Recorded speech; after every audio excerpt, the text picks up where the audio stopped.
রাজধানীর foreign service একাডেমিতে রাজনৈতিক দলগুলোর সাথে দ্বিতীয় দফায় সপ্তম দিনের মতো আলোচনা করে জাতীয় ঐক্যমত্য কমিশন। টানা আলোচনার পরেও সাংবিধানিক ও সংবিধিবদ্ধ প্রতিষ্ঠানের নিয়োগের বিষয়ে এখনও ঐক্যমত্যে পৌঁছাতে পারেনি দলগুলো। তাছাড়া দ্বিকক্ষ বিশিষ্ট সংসদের বিষয়ে বেশিরভাগ দল একমত হলেও এর নির্বাচন প্রক্রিয়া নিয়ে ঐক্যমত্যে পৌঁছাতে পারেনি।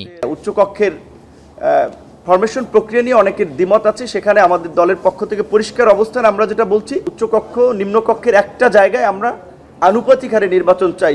অন্ততপক্ষে সাংখ্যানুপাতিক পদ্ধতিতে অর্থাৎ প্রাপ্ত ভোটের ভিত্তিতে যদি সিলেকশন না হয় কিংবা নির্বাচন না হয় তাহলে আসলে কোনো পার্থক্যই তৈরি হয় না। রাজনৈতিক দলগুলো প্রজ্ঞা দূরদর্শিতা নিয়ে কিছুটা ছাড় দেবার মানসিকতা নিয়ে সবার মতামতকে বিবেচনায় নিয়ে যদি কাজে লাগাতে না পারি, জনগণের বৃহত্তর অংশ তারা কিন্তু এই রুমের বাইরে অপেক্ষা করছেন। তারা দেখছেন যে মৌলিক সংস্কারের প্রশ্নে কোন দলগুলো কোন পজিশন নিচ্ছে, কোন দলগুলো মৌলিক সংস্কারের প্রশ্নে বাধা হয়ে দাঁড়াচ্ছে।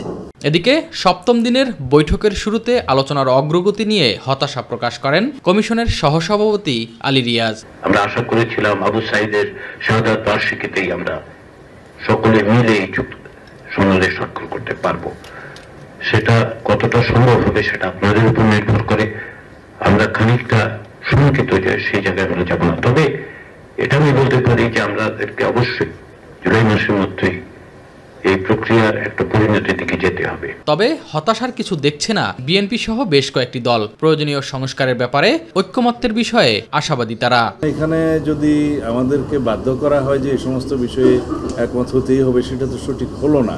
আমি হতাশ নই, আমরা হতাশা কখনোই ব্যক্ত করি না, আমরা আশাবাদ ব্যক্ত করি। আমরা এই প্রস্তাব দেব যে সমস্ত বিষয়ে দলসমূহ এবং সবাই মিলে ঐক্যমত্য পোষণ হবে, সেগুলো জুলাই সনদ হিসেবে স্বাক্ষরিত হবে। আমরা অতখানি হতাশ হই যে না, কিচ্ছু হচ্ছে না, আরও অনেক বেশি হতে পারত।